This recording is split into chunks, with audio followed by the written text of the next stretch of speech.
Good morning mga kadudes. Ngayon, papakita ko sa inyo kung paano magpakain ng RTL.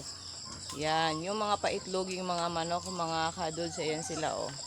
Tapos ito. Oh, konti lang naman sila mga kadudes kasi pansarili lang to.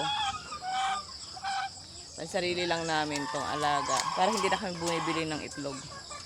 Para bumibili lang kami ng patoka mga kadudes. So yun, samahan niyo ako magpakain tayo ng RTL. Ang patokan nila mga kadudes. Layer 2 crumble. Ito yung pinapakain ko sa kanila sa mga RTL. Tapos ilalagyan ng egg 1,000 ang kanilang mga tubig.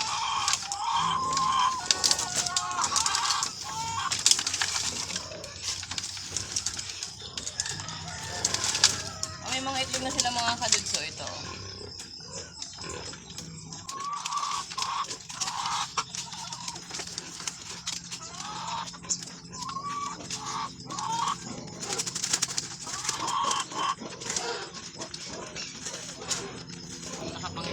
Laki din ang itlog nila mga kadudes. So yan o. Diba? Tapos malaki itong mga kadudes. So ang laki.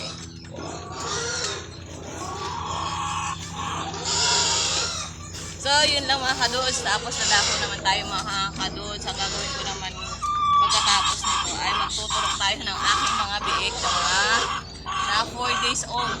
Yun ang gagawin natin ngayong araw na ito. Tara, samahan nyo. So ngayon mga kadudes, dadako naman tayo sa pagtuturok ng mga baboy sa 4 days old mga kadudes. Ito ang ituturo ko ay iron. Tignan nyo. Yung hiling-bilya ko. Diba ang laki pang ina-ito. Ito lang yung gagamitin ko para makakuha ng iron dito. Ang iron ko pala ay iron D Supra ng Rubina. Yan. Rubina yan mga kadudes. O kaya Rubina baka naman.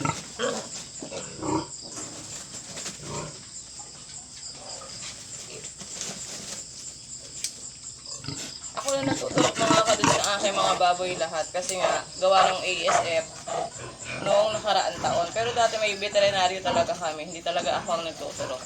Pero since natakot nga kami baka kasi mahawaan yung aking mga baboy ng ASF, nag-decide kami na hindi na kami magpapasok ng veterinaryo kasi yung veterinaryo kung saan nag-rubing. Kami, ito lang naman ang alaga din namin. Kaya nag-decide na ako na lang din na magtuturok. At madali lang din naman. So yun, maglalagay na tayo ng gamot mga kadudes. Ang aking ituturok ay Iron Supra na Iron D Supra ng Rubina. O Rubina. Uulitin ko baka naman.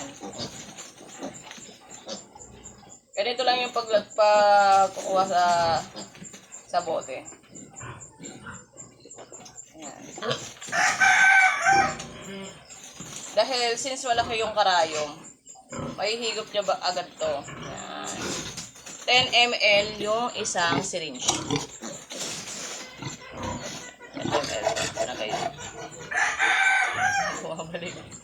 Ayan, 10 ml yan mga kadudes. Hanggang 10 ml.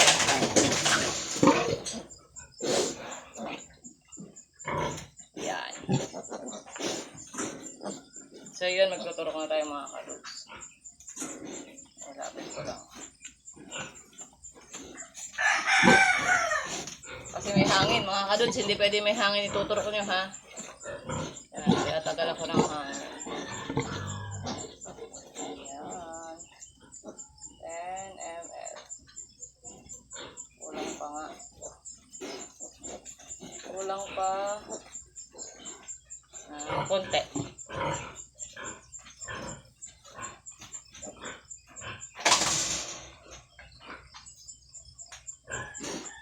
Tapos mamaya papalitan ko ng karayom para sa pambiik. Yan.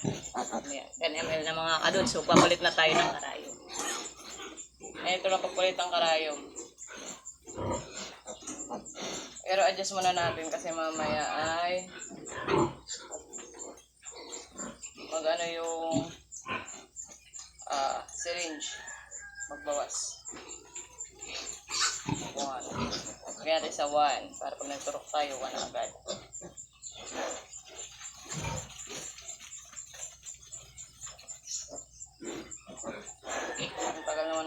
senaryo na to. Ayan, mga kadods. Kapag tayo ng syringe. Papalitan ko ng maliit.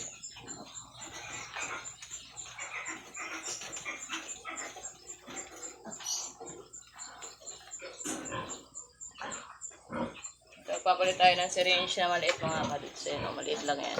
Pambiik lang talaga to mga kadudes.